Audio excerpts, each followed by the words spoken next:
اعوذ باللہ من الشیطان الرجیم بسم اللہ الرحمن الرحیم سورۃ الواقعہ آیت نمبر 79 لا یمسہ الا المطہرون، لا یمسہ اس کو نہیں چھو سکتے الا المطہرون مگر وہی لوگ جو پاک بنائے گئے۔ تنزیل من رب العالمین اتارا ہوا ہے یہ کلام رب العالمین کی طرف سے۔ افبہذا الحدیث اب کیا اس بات میں بھی انتم مدہنون تم سستی کرتے ہو، وتجعلون رزقکم اور اپنا حصہ تم یہی لیتے ہو، انکم تکذبون کہ اس کو جھٹلاتے ہو۔ فلولا اذا بلغت الحلقوم فلولا پھر ایسا کیوں نہیں ہے اذا بلغت الحلقوم کہ جس وقت جان حلق تک پہنچ جائے، وانتم حینئذ اور تم اس وقت تنظرون دیکھ رہے ہوتے ہو، ونحن اقرب الیہ منکم اور ہم اس کے قریب ہوتے ہیں تم سے بھی زیادہ، ولکن لا تبصرون لیکن تم اس کو نہیں دیکھ سکتے۔ فلولا پھر ایسا کیوں نہیں ان کنتم غیر مدینین اگر تم کسی کے حکم اور اختیار میں نہیں ہو، ترجعونہا تو کیوں نہیں اس کو پھیر لیتے، اس انسان کو، اس کی روح کو، ان کنتم صادقین اگر تم سچے ہو۔ صدق اللہ العظیم۔ قرآن کریم کی عظمت کا بیان ہے۔ اللہ سبحانہ و تعالیٰ نے قرآن کے اپنی طرف سے نازل کردہ کتاب ہونے کے اور غلطیوں سے، شکوک و شبہات سے پاک ہونے کے لیے ستاروں کے ڈوبنے کی قسم کھائی اور کہا کہ یہ قرآن بہت معزز ہے اور پوشیدہ کتاب میں لکھا ہوا ہے، اور اس تک رسائی، اس تک پہنچنا کسی کے بس کی بات نہیں ہے، اور پہنچنا، رسائی حاصل کرنا تو دور کی بات، لا یمسہ الا المطہرون اس کو تو پاک لوگوں کے علاوہ کوئی چھو بھی نہیں سکتا۔ اب اس بات کے اندر کہ اس کو پاک لوگوں کے علاوہ کوئی نہیں چھو سکتے، مختلف مسائل اور مختلف بات ذکر کی جاتی ہے کہ اس کو چھونے کا مطلب کیا ہے اور یہ پاک لوگ کون ہیں۔ بعض حضرات فرماتے ہیں کہ یہاں پر جو کتاب مکنون ذکر کی گئی ہے، اس کتاب کا ذکر ہے کہ اس کتاب مکنون کو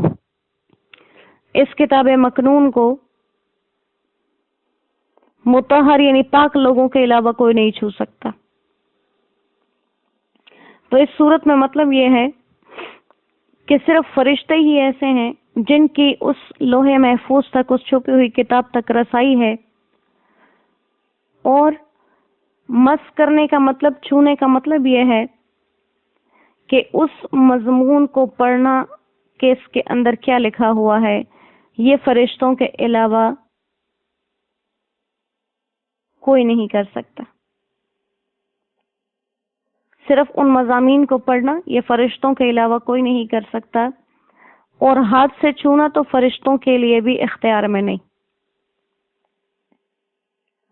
دوسرا اس کا مطلب یہ ہے کہ یہاں پر چھونے کا مطلب کہ لا یمسہ اس کو نہیں چھو سکتا، تو یہ اس کا اشارہ قرآن کی طرف ہو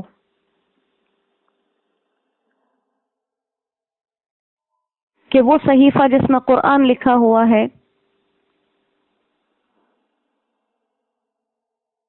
اس کو صرف وہی فرشتے چھو سکتے ہیں جو کہ وہی لانے والے ہیں۔ قرآن کریم کے ان صحیفوں کو جس میں وہی تحریر ہوتی ہے، ان کو صرف فرشتے ہی ہاتھ لگا سکتے ہیں۔ پھر دوسرا مسئلہ کہ یہ مطہر کون ہے، مطہرون کون ہے، تو بہت سے صحابہ اور تابعین اور مفسرین کے ایک بڑی جماعت کے نزدیک یہاں مطہرون سے فرشتے مراد ہیں کہ جو ہر قسم کے گناہوں سے اور غلطیوں سے محفوظ ہیں، پاک ہیں، معصوم ہیں۔ اور بعض حضرات فرماتے ہیں کہ قرآن کا مطلب یہ قرآن ہے جس کو ہم ہاتھ لگاتے ہیں، جو ہمارے ساتھ ہمارے پاس موجود ہوتا ہے، اور مطہر سے وہ لوگ مراد ہوتے ہیں جو ہر طرح کی نجاست سے پاک ہوں، نجاست ظاہری سے بھی، یعنی وہ نجاست جو دیکھنے میں نظر آئے، اور نجاست معنوی بھی، یعنی کہ وہ نجاست جو نظر نہیں آتی، یعنی جسم پہ ہاتھ پہ کہیں گندگی لگی ہو تو گندے ہاتھ سے قرآن کو نہیں چھو سکتے، یا نجاست معنوی ہے، یعنی کہ بے وضو ہے کوئی انسان یا ایسی حالت میں ہے جب اس کو غسل کی ضرورت ہے، تو پھر وہ لوگ قرآن کریم کو چھو نہیں سکتے۔ تو مطلب یہ ہے کہ قرآن پاک کو چھونے کے لیے انسان کا ظاہری اور باطنی ہر طرح کی نجاست سے پاک ہونا ضروری ہے، بے وضو بھی نہ ہو، غسل کی حاجت بھی نہ ہو اس کو، اور جسم کے اوپر کہیں بھی جن ہاتھوں سے پکڑنے لگا ہے ان پہ کوئی گندگی نہ لگی ہو۔ جیسے کہ حضرت عمر فاروق رضی اللہ تعالیٰ عنہ نے جب اپنی بہن کو قرآن پڑھتے ہوئے دیکھا تھا تو ان سے وہ صحیفہ، وہ ورق طلب کیا جس میں آیات لکھی تھیں، تو انہوں نے یہی آیت تلاوت کر دی کہ اس کو پاکیزہ لوگوں کے علاوہ کوئی نہیں چھو سکتے، اور کہا کہ اس کا مطلب بغیر غسل اور وضو کے نہیں چھو سکتے۔ تو انہوں نے غسل کیا اور اس کے بعد قرآن کریم کو ہاتھ لگایا۔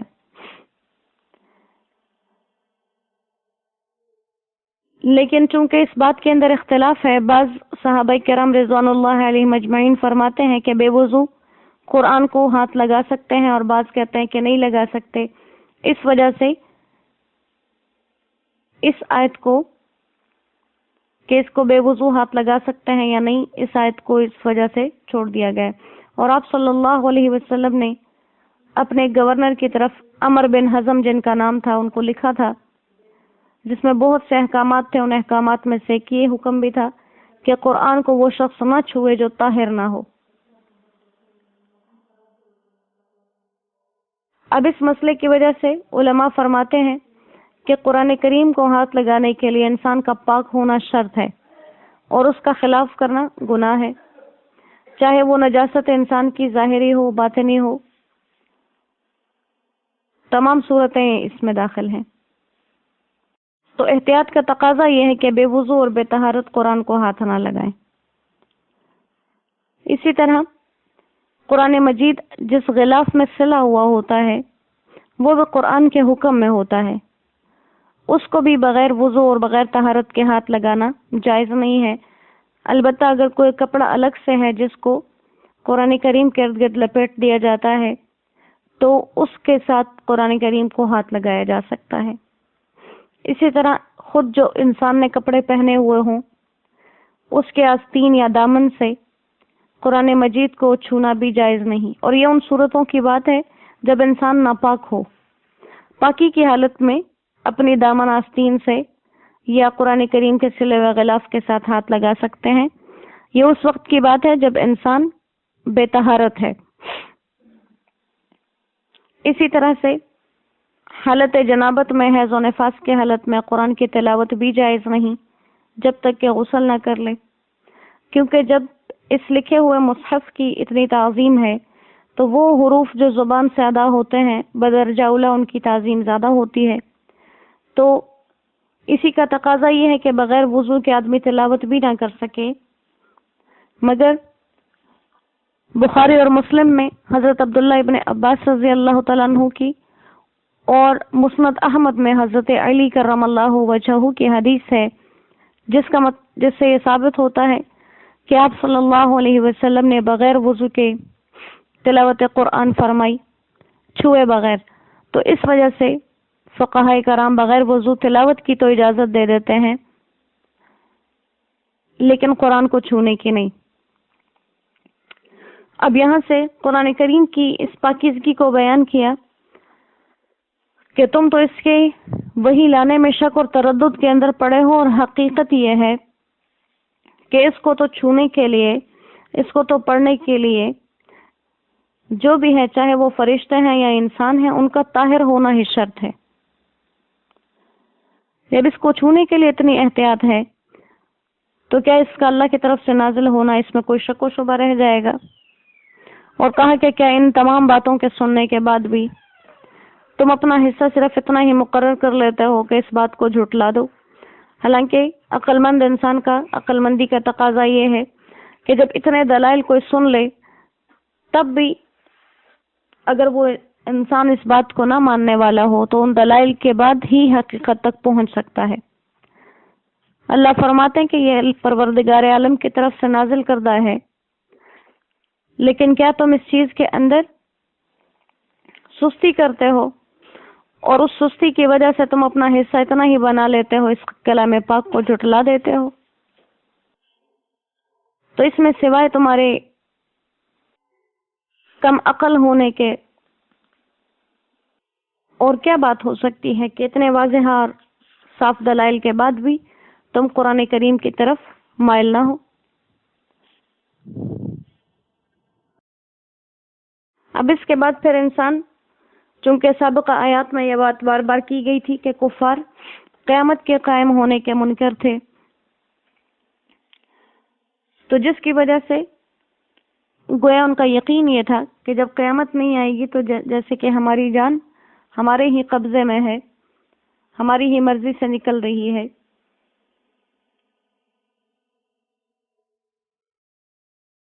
تو یہاں پر اب ان کو کہا گیا فَلَوْلَا إِذَا بَلَغَتِ الْحُلْقُومَ،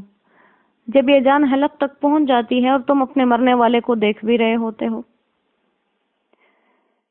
تمہارا کوئی عزیز، تمہارا رشتہ دار دنیا سے جانے لگے اور مرتے ہوئے تم اس کو دیکھ بھی رہے ہوتے ہو اور محبت کے تقاضے سے یہ چاہتے ہو کہ اس کی جان بھی نہ نکلے، اس کی روح نہ نکلے، زندہ رہے، مگر اس وقت تمہیں اپنی بیچارگی اور عاجزی کا احساس ہوتا ہے کہ کوئی بھی اس مرنے والے کی جان نہیں بچا سکتا۔ تو اگر تم اس وقت واقعی اپنے اس دعوے میں سچے ہو کہ تمہاری جان تمہارے ہی قبضے میں ہے، تم کسی کے کہنے سے مرتے نہیں، کسی کے کہنے سے زندہ نہیں ہوگے، اگر حقیقت ایسی ہی ہے تو پھر اس مرنے والے انسان کو تم روک سکتے تھے۔ اگر تمہیں لگتا ہے کہ تم پر کسی کا زور نہیں چلتا، کسی کا بس نہیں چلتا، تو یہیں پر تم اپنے اس اختیار کو ثابت کر دو کہ کسی مرنے والے کو مرنے سے بچا لو۔ اور اللہ فرماتے ہیں کہ اس وقت اپنی علم و اپنے قدرت کے لحاظ سے میں اس مرنے والے کے زیادہ قریب ہوتا ہوں، یعنی اس کی ظاہری، اس کی باطنی تمام کیفیات سے میں واقف ہوتا ہوں، مگر تم اس بات کو محسوس نہیں کر سکتے۔ اتنے لوگوں کے درمیان سے ایک انسان کی جان نکل جاتی ہے اور چاہے کوئی انسان اس کے ہاتھ کو پکڑے، پاؤں کو پکڑے، منہ کو پکڑ لے، سانس تک نکلنے کے راستے پہ ہاتھ رکھ دے، تب بھی انسان کسی کی روح کو نکلنے سے نہیں بچا سکتا۔ تو کہا کہ جب تم اتنا ہی نہیں کر سکتے کہ کسی انسان کے اندر موجود جان جب نکل رہی ہے اس کو تم روکنے پر قادر نہیں ہو، تو اسی رب کے دوبارہ زندہ کرنے پر، زندہ ہونے سے تم کیسے انکار کرو گے؟ اور قیامت کے لیے جمع ہونے سے تم کیسے انکار کرو گے؟ تو یہ تمام چیزیں، یہ تمام باتیں جو اللہ کریم ہمیں بتا رہے ہیں، اور بتانے کا یہی مقصد ہے کہ انسان اپنی عاجزی کو محسوس کرے اور اپنے عاجز ہونے کا اقرار کرتے ہوئے اللہ کے سامنے زندگی گزارے، نہ کہ اپنی زندگی ساری ایک ناجائز اکڑ کے اندر گزار دے